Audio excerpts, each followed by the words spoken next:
So, my last storytime video did kind of well. It did okay, it did pretty well, about 1,000 views, some light. So I figured I would do a second storytime video. And I honestly like these videos because it's relaxing for me. I don't have to do any research. I don't really have to, I don't feel caught up. I don't have to censor myself. I'm honestly not even going to censor this video. I'm just going to ramble and just post the video. So this video is a part 2 to my last storytime about, racism in my basic training platoon. So if you've seen that, you know exactly what that story was about, what it was like. This story is about my fist fight that I had in basic training while I had a broken ankle. So, like I mentioned in the last video, I broke my ankle in the first week of basic training. Slid down the wall, snapped it in half. My ankle was bent, my foot was bent all the way around. It had to be put back together with plates and screws, the whole 9 yards. Shout out to Dr. Rome in Fort Benning. And I ended up basically being effed up. I was crippled, couldn't walk, couldn't go anywhere. I was effed all the way up.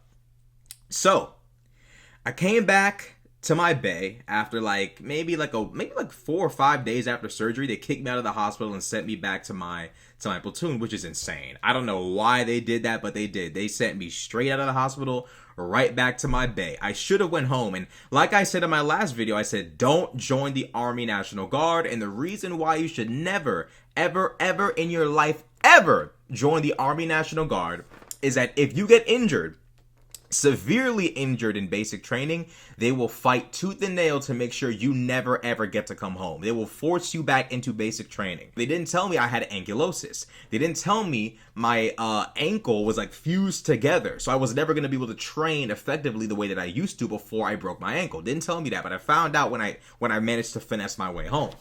But anyways, the point is, I came back to my bay after surgery from the hospital, came back to the bay, and the bay is where everybody in the platoon is. So the bay is full of 50-something guys. That's where we all sleep, our bunk beds, our showers, our stalls, all of that, all in this basically this big room, big building / room. So I come back, and I can no longer sleep on my top bunk. So I slept on the top bunk. My number was 155. See, when you come to basic training, you're not a person, you're a number. So my number was 155. They would not call you by your last name. They would call you by your number. Now, at that time, my Drill Sergeant Bay, he called me by my last name. Drill Sergeant Bay would say Crenshaw. Drill Sergeant Guerrero refused to call me by Crenshaw until the second to last week of basic training. I was just 155 forever. Oh, I was promoted to Crutchshaw because I was crutching. He promoted me to Crutchshaw. So the disrespect knew no bounds. So I come back to the bay, and Drill Sergeant Bay informs me. He says, "Look, you're not sleeping up there. You're not sleeping on that top bunk anymore. You're going to a different one. You're going over there." So to describe what over there means, over there was where a former 1st Platoon trainee by the name of Bagley used to sleep. Now, Bagley and I were the 2 chubby black guys in the platoon. There were a few other black guys, but we were the 2 chubby ones. Bagley was having some physical issues in basic training, okay? Bagley was having some real serious physical issues. And what I mean by that is one day in basic training, we came back from the chow hall, which is where we go for lunch. We came back to the CTA, which is where all the bays are. 1st Platoon, 2nd Platoon, 3rd Platoon, 4th Platoon is all in one building. We come back to the CTA, and somebody snitches to Drill Sergeant Guerrero. Now, to give y'all an idea, Drill Sergeant Guerrero was the 2nd most sadistic drill sergeant in our company, okay? A company is a combination of 4 platoons. He was the most destructive, demonic, evil, 2nd most evil drill sergeant in the entire company. The first being Gil. Senior Drill Sergeant Gil, evil. Unbelievably evil. Drill Sergeant Guerrero was right underneath him. Now, somebody from 4th Platoon decided to snitch on his fellow platoon mates and tell Guerrero they had snuck Cheetos back to the CTA. So I'm chilling. I'm thinking nothing of what's going on. I'm in formation. I'm just thinking. And Guerrero confronts the entire company and starts talking shit, starts disrespecting everybody, starts talking shit about how we thought we could sneak Cheetos back, just disrespecting us for the 1 millionth time. And it comes to find out, members of 4th Platoon were trying to smuggle snacks back into the CTA, back into the bay.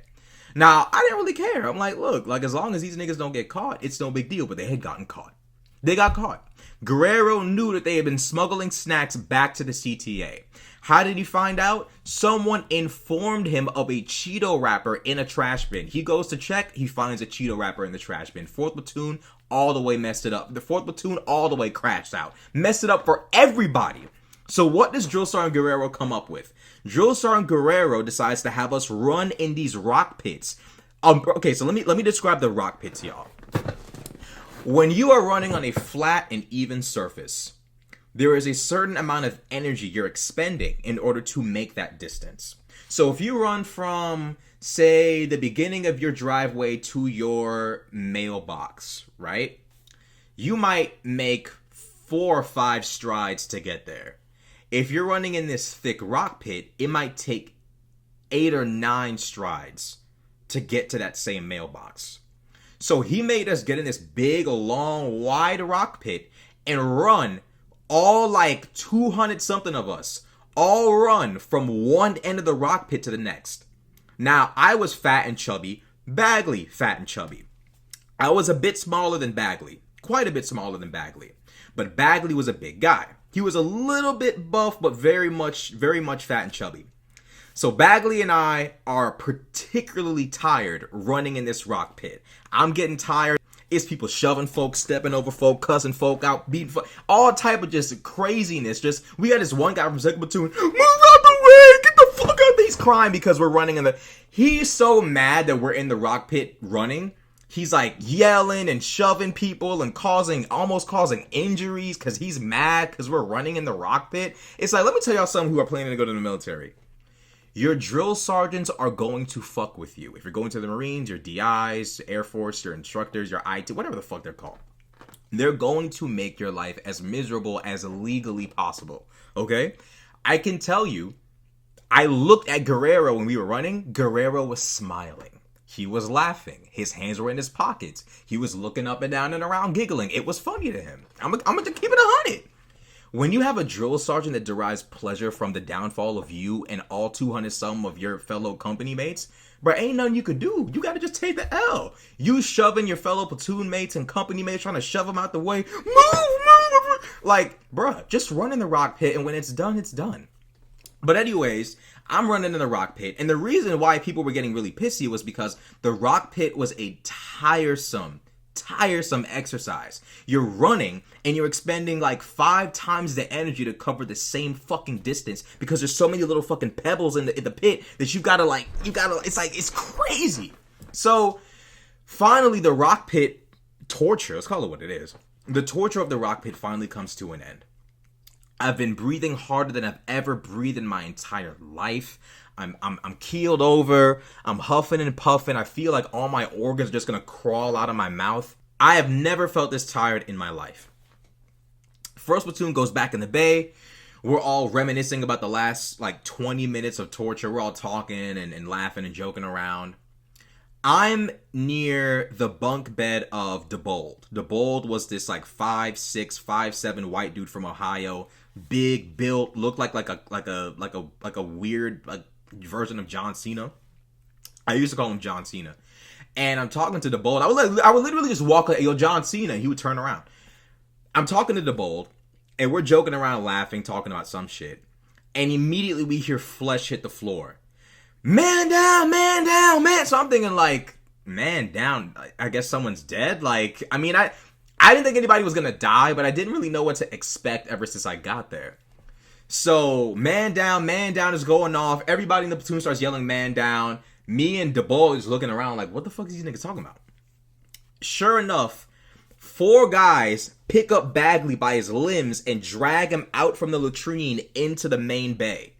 So me and Bagley are watching as 4 dudes are just picking up Bagley by all 4 of his limbs and just dragging him in. Now Bagley is unconscious. He's out of it. Ain't speaking, ain't talking, ain't nothing. He's not saying anything. Me and DeBold are just looking at Bagley, and within 3 to 4 seconds, I hear from the left of me, yo, Crenshaw, Bagley's dead, bro. He's dead. And I'm looking at DeBold, I'm like, this nigga's not dead? I mean, he could be dead, but I'm like, bro, there's no way Bagley's not dead. So sure enough, Bagley's looking very much dead in the middle of the platoon, in the middle of the bay, looking very much dead. He's out of it. He's not responsive. He's alive, but he looks dead to all of us. So everybody's scrambling for a drill sergeant. Everybody's trying to find out where to find a drill sergeant. I don't know where. I think Guerrero was gone. I don't even know if. I think he might have left the moment he let us back. He might have went home. I don't know where the fuck he was at.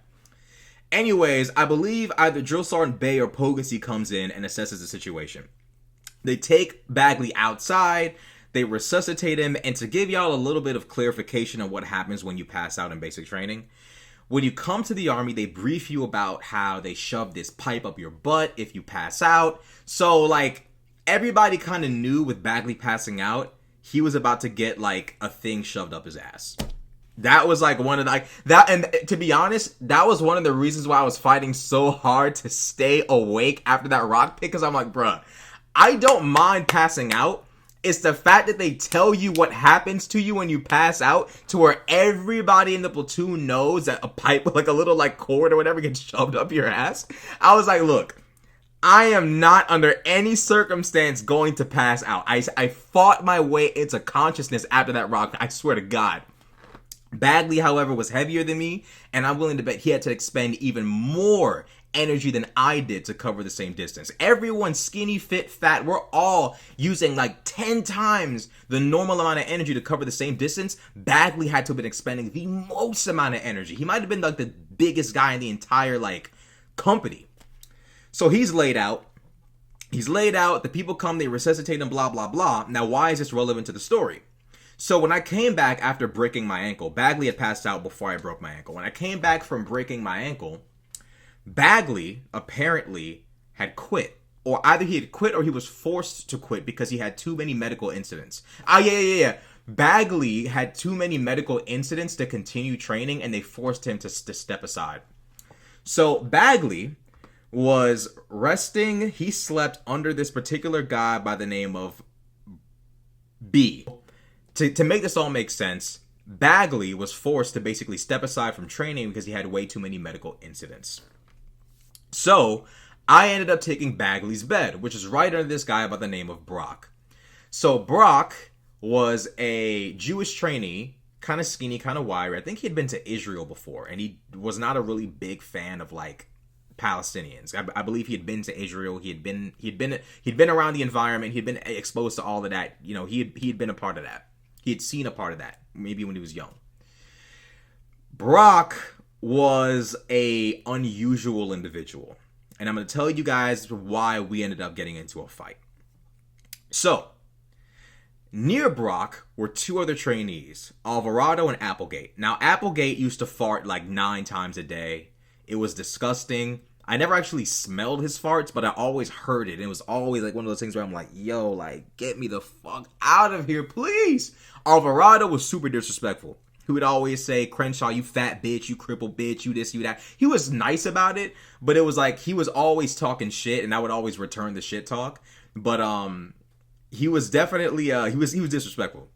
So one day, Brock, as a threat, a very serious threat, threatens Alvarado with wiping Alvarado's sheets up his ass. Now, I didn't think too much of it at the time. I'm like, that's just shit talk. White boy threats. You know how that shit goes, But when Alvarado was away, Brock had a very serious conversation with, I believe, Applegate about how he was really going to take Alvarado's sheets and wipe them up his ass. So I told Alvarado, I'm like, look, Alvarado, Brock is going to do blah, blah, blah to your stuff. And Alvarado was like, all right, appreciate it. Thanks, Crenshaw. Word gets back to Brock. Brock then threatens me and says, you're next. I'm going to take your sheets and wipe them up my ass and up my fucking balls and all of that because you told Alvarado. So now I'm not seeing it as so funny anymore. I'm someone I've never been bullied, but I've had kids try to fuck with me when I was young because I'm a soft guy. I'm not a fucking I'm not some meathead. I'm not some fucking, ultra Chad, masculine, super male guy. I'm a chill dude. You know what I mean? I can admit that I'm a soft guy. He threatens me. Now, growing up soft, especially as a when you're a soft young black man, a lot of other kids want to try you because they think you're a bitch. Like, oh man, that nigga Rashad, he a bitch. Like, you know what I'm saying? Like, a lot of kids that think that they're gangster or hood like want to try you because you're soft. So from a young age, I learned that when people start trying to come at you because they think you're an easy target, you have to meet the confrontation immediately, whether it's getting into a fight or I don't want to mention anything else. But like, you know, you have to violently confront the problem immediately. You have to show force immediately. So he threatens me and now I'm upset. Now it's not so funny anymore. I didn't think he was serious, but I realized he was serious when he threatened me. That was when I realized I was actually in a genuinely bad spot. So I sat down for a bit and I thought to myself, I'm like, yo, like, you can't be serious, right? Like, there's no way this guy's serious. So he comes back, the platoon comes back from a training day, and I'm talking to Brock. I'm like, bro, like, there's no way you're actually gonna do this shit. You're not for real, right? And he's like, oh no, I'm for real. You know, I'm Jewish, and my religion says that, you know, an eye for an eye, and blah, blah, blah. And I'm like, I don't think that's how being a Jew works. Now, mind you, this wasn't some white boy that was like a Jew. No, this is like he's ethnically Jewish. He'd been to Israel. I mean, this guy was Jewish. And he's like, oh, you know, it's my religion, eye for an eye, blah, blah, blah. And I'm like, I know the Bible says eye for an eye, but like, I don't know if that's what God meant. Like, I don't know if that's how this works. I'm not sure that's actually correct. So I'm like, okay, this guy is now utilizing Bible verses to justify this insane, disgusting activity. So now I'm spending every single day in absolute fear. I'm waking up paranoid because I don't know if these guys are like doing nasty shit when I'm asleep. I don't know what's going on. I'm very paranoid. I'm on edge. I'm constantly like worried about what's going on. I'm constantly checking my sheets. Like I'm always just on edge wondering what the fuck is going on. Now, as time went on, I chilled out and I observed. I simply sat and observed. But as time went on, the threats became more and more and more present in our interactions. And I realized, okay, it's time for me to handle my business. It's time. It's time for me and him to fight because I'm realizing, like, bro, I'm not about to be held hostage by this little booty dookie warrior. Like, you know what I'm saying? Like, if you want to take people's sheets and wipe them up your own ass and threaten them with, you can threaten the rest of these niggas with that. But broken ankle or not, we about to fight. Like, you and I, you gonna see me. We're going to fight. It doesn't matter if my right ankle is broken or not. We'll fight. Like that's what's going to happen. It was no big deal. It was no big deal to me. I'm like, all right, fine. Like, obviously, like talking isn't gonna work, and obviously, like reasoning with this guy's gonna work. So, all right, let's handle it. Let's do what we gotta do. Like, let's rumble. Now, everyone's hearing about it, and I can see like everyone's hearing what's going on, and I can see on their faces they're like, yo, like what the fuck, like. And I wasn't sure because it was a mostly white male bay. So, like, I'm not sure, like, are these white boys, are they going to laugh? Are they going to find it funny? Because, you know, black guys, we don't play that shit at all. White dudes might not do it, but they might find it funny. So I'm like, are these niggas going to find it funny? Because if they find it funny, I'm out of social ammunition. Now, like, I can't use the tide of the platoon against him. No one found it funny. Everyone was kind of disgusted and disturbed with his manner of, like, get back. So I, in my haste to finally end this weird Cold War, dookie booty hole Cold War, I said, you know what? Let's fight. It was more dramatic than that. It's like, it was more like, you want to do this? You want to do that? Let's fucking fight then, nigga. More, it was way more dramatic than that, but I just don't have the energy right now to sit there and actually, like, you know, like, actually act it out. Yeah, I mean, it was something along the lines of, you think you could fucking come in here and fucking threaten everybody with wiping sheets up your ass and blah, blah, blah. Go, let's step in the laundromat, let's fight then, nigga, blah, blah, blah. So I was turned all the way up. And I knew that there was no way I could just confront him and then expect nothing to happen. I knew the only way for this to end, the only way for this weird little beef to end is for us to fight. When you're young, many a conflicts can simply be solved by just a trading of fists. Now, the key part of the story, guys, is I cannot walk. I can't walk, okay? I'm in crutches. I'm not in a boot yet. I'm still in a cast. Wait, actually, was I? No, I was still in a cast. So I'm still in a cast. I'm not in a boot yet. I can kind of stand, but you're not supposed to try and stand in a cast. But I challenged him. I said, you know what? Let's fucking fight then. Let's fight. Let's get this over with. Let's fight. I had to fight this guy. So he's like, all right, shit, let's do it. He wanted to waste no time because I had completely detonated his reputation in front of everybody in the platoon. See, I had spent time thinking about this. I had spent time, I told y'all, I stayed silent. I thought about it. I stayed silent. I took my time. I didn't make any big brash moves. I took my time. I said, you know what? In order for him to not even try this shit, the platoon has to know he's up to this shit in the first place for him to not even do it. I was so deep in my ego. I'm like, this nigga think he can do this shit with me. Like, the fact that he thought, like, because in my mind, I'm like, you must think because I'm in crutches, you can punk me. That must be what's going on. So you think I'm a bitch because, okay, so we really got to fight now. Now we really got to fight because you must think I'm pussy. That has to be what's going on here, which means we're going to fight. Because it seems to me like you think I'm pussy. And if that's the case, we have to fight. It has to happen. The fact that he even thought that I was a reasonable target for this shit had pissed me off.